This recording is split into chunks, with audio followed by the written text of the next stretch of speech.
இருதய ஆண்டவர் அருமை இரட்சகர் இயேசுவின் வல்லமையுள்ள நாமத்தினாலே இக்காலை வேளையிலே அனைவரையும் அன்போடு வாழ்த்துகிறேன். இன்றைய கர்த்தருடைய திருவசனம் யோவான் 14:1. உங்கள் இருதயம் கலங்காதிருப்பதாக.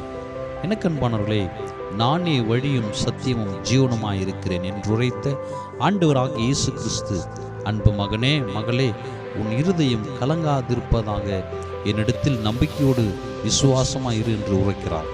சிலரை நான் பார்க்கும்பொழுது ஏதோ ஒரு திகில் அடைந்த முகம், ஏதோ கலக்கம் நிறைந்த கண்கள், எதையோ பறி கொடுத்தது போல வாடலான முகம், என்ன பேசுவது, வார்த்தையில் பிசகுவது, பயத்தால் பதறி பதறி பேசும் வாய், அகத்தின் அழகு முகத்தில் தெரியும்.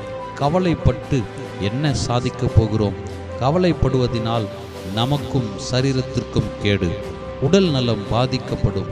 மாறாக நம்முடைய பாரத்தை, கவலையை ஆண்டவர் பாதத்தில் ஊற்றி விடுவோம். கர்த்தருடைய பாதத்தில் பாரத்தை வைத்துவிட்டால் எல்லாமே லகுவாய் மாறிவிடும். என் அன்பு மகனே மகளே, இருளடைந்த உன் வாழ்வை வெளிச்சமாய் இயேசு மாற்றுவார். துக்கத்தை சந்தோஷமாய் மாற்றுவார். கவலைகளை போக்கி கண்ணீரை துடைத்து அனந்த சந்தோஷத்தை இயேசு நிச்சயம் தருவார். அவரை நம்புகிறவர்களை கைவிடவே மாட்டார்.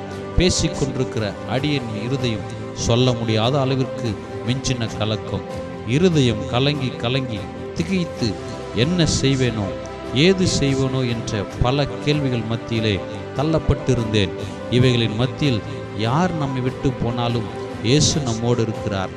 மனம் சோர்ந்து மனவலியால் துடித்த நாட்களில், துக்கத்தால் சோர்ந்த நேரங்களில் இயேசுவை மட்டும் தஞ்சமாக கொண்டேன். இயேசுவின் உன்னத அன்பால் என்னை அணைத்து கொண்டு தினமும் தேற்றுவார். இயேசுவினால் ஆறுதல் அடைந்தேன். அவரால் அத்தனையும் பெற்றுக்கொண்டேன்.